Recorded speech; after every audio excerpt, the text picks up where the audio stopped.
What if I told you that crypto crashing, gold falling, and the US dollar weakening at the same time is not a coincidence, and not an accident? Because according to everything most people are taught, this should be impossible. Crypto is supposed to crash when fear rises. Gold is supposed to rise when markets panic. The US dollar is supposed to strengthen when the world is unstable. Yet here we are, watching all three fall together.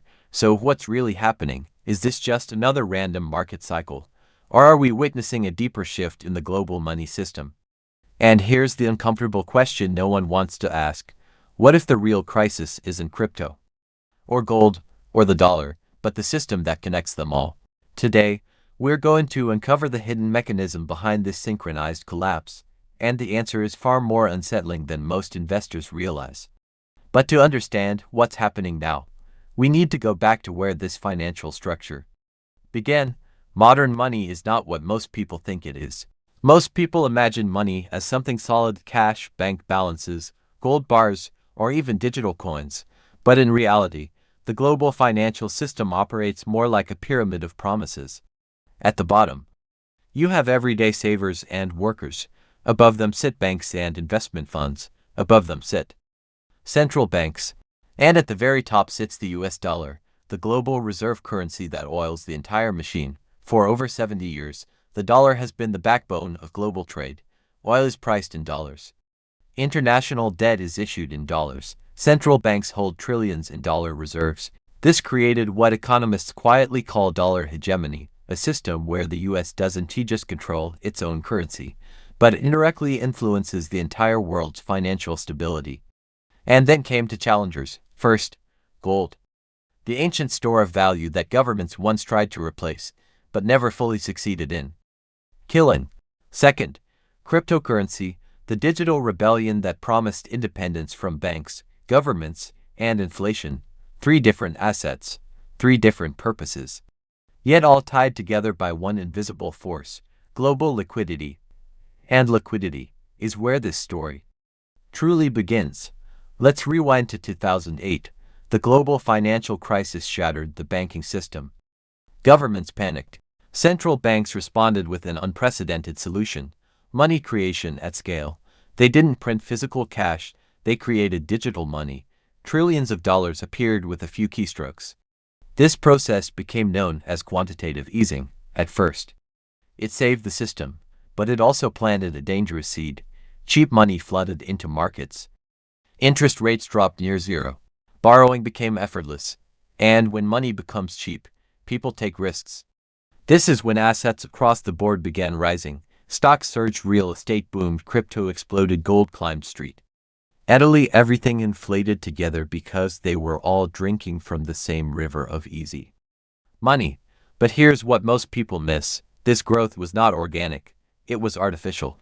It was built on debt, leverage, and central bank support. And every artificial boom eventually faces a reality check. Let's break this down simply. Crypto's rise: Bitcoin and crypto thrived in an era of low interest rates, when saving money earned nothing. Investors hunted for higher returns.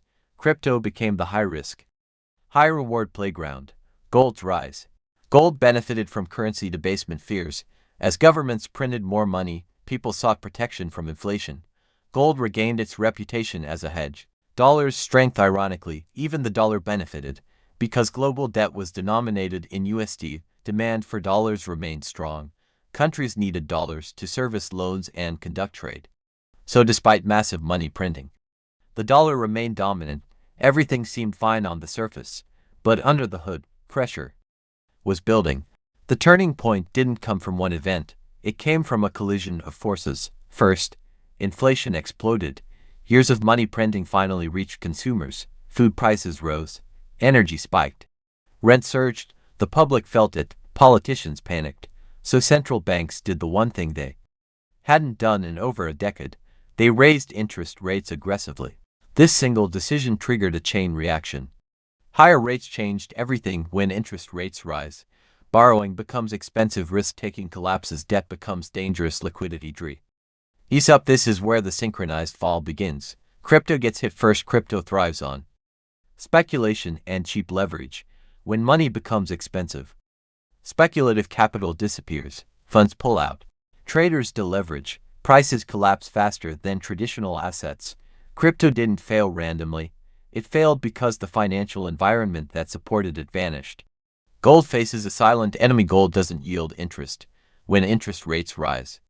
Government bonds suddenly become attractive again. Investors choose assets that pay returns.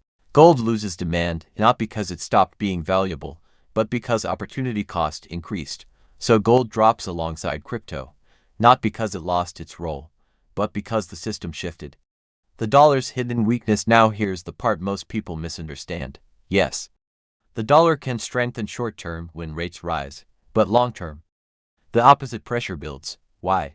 Because the US government itself is drowning in debt. Higher rates mean higher interest payments.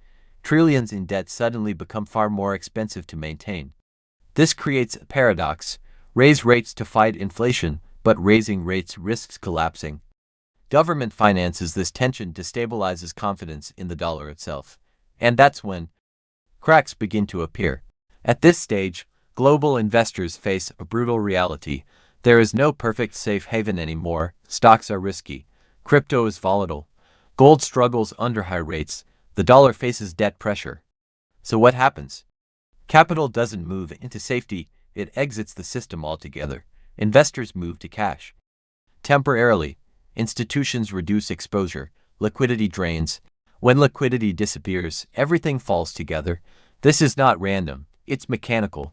By the time crypto, gold, and the US dollar start falling together, the damage is already done. This phase doesn't begin with headlines. It begins quietly, inside balance sheets, bank reserves, government budgets, and corporate debt structures. Liquidity dries up, debt becomes expensive, refinancing becomes harder, and suddenly, the system that looked stable on the surface begins to fracture underneath. Banks tighten lending, companies slow hiring, consumers pull back spending. This is when economic stress becomes visible to everyday people. You don't see it first in charts. You see it in layoffs. You feel it at grocery stores. You experience it through rising rent, shrinking savings, and declining purchasing power. And here's the uncomfortable truth. When all major stores of value start dropping together, it means trust in the financial structure itself is weakening, not collapsing yet, but cracking. Every financial crisis triggers the same response: intervention. Central banks step in, governments announce stimulus, new programs are launched. But here's the problem. The tools that worked in the past no longer work the same way today. Let's break this down. For decades, this was the magic button. Markets falling, cut rates. It encouraged borrowing, investing, and spending. But now rates can't go much lower without triggering another inflation wave. Lower rates today don't stimulate growth, they reignite price explosions. So central banks are trapped. After 2008 and during the pandemic, money printing exploded. Trillions were created to stabilize markets, but this solution created the inflation problem we are dealing with now.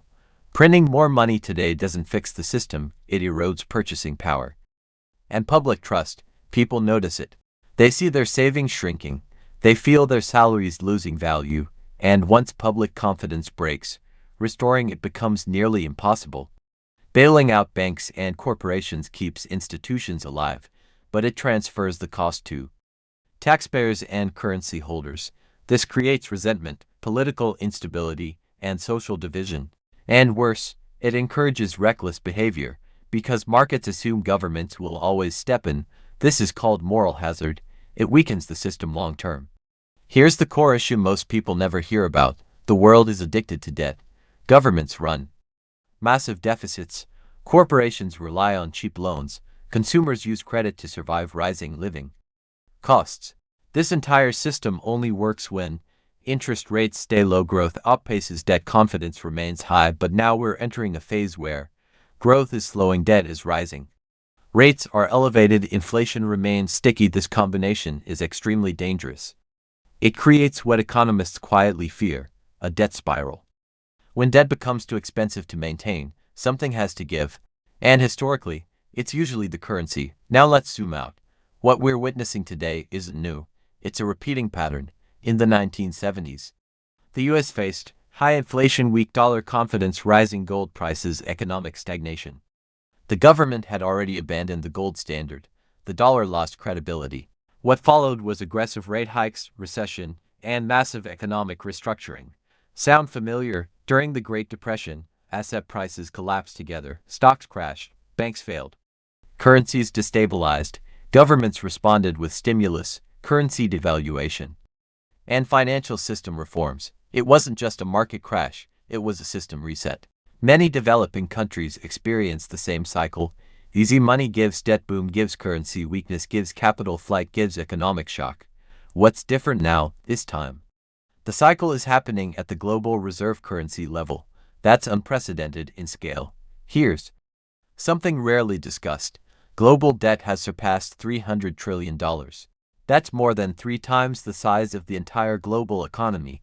This means the system depends on continuous borrowing just to function, not to grow, not to improve, just to survive. And when borrowing slows, everything tightens. That's why crypto, gold, and the dollar are reacting together. They're not independent anymore. They're connected by the same debt engine. Past crises were regional or sector-based. This one is structural. It touches currency systems, government finances, banking stability, asset markets, household purchasing power, and most important, public trust. Trust is the real currency. Once people stop believing the system works for them, behavior changes. They stop saving in cash. They reduce consumption. They seek alternatives. They question institutions. This psychological shift is far more powerful than any interest rate change. Now let's bring everything together. Here are the 3 most important lessons most people miss. Crypto falling is not the problem. Gold dropping is not the problem. The dollar weakening is not the problem. The problem is systemic stress. These assets are symptoms, not causes. When liquidity tightens and debt pressure rises, everything reacts. Years of artificial stimulus inflated markets. It delayed pain. It boosted short-term growth, but it built long-term instability. Now the system is paying the price. This is not random. It's delayed consequence, historically. When financial systems face pressure, governments respond with new regulations, digital currency experiments, capital controls, financial restructuring, not to fix the system, but to stabilize it under stress. This means the future of money may look very different from what we know today. Here's the question most people get wrong. They ask, which asset will win, crypto or gold, dollar or Bitcoin, stocks or cash? But the real question is, what kind of system will emerge after this cycle ends? Because history shows us something uncomfortable. Major financial stress rarely ends with everything returning to normal. It usually ends with restructuring, new rules, new monetary frameworks, new winners and losers. And those who understand the pattern early are better prepared than those who wait for headlines to tell them what already happened. If this breakdown helped you understand what's really happening beneath the surface, hit the like button so more people can see this analysis. Subscribe if you want deep, long-form explanations about money, markets, and economic power shifts without hype or noise. And comment below. Do you think this is just another cycle, or the beginning of a larger monetary reset? Because the conversation around the future of money is only just beginning.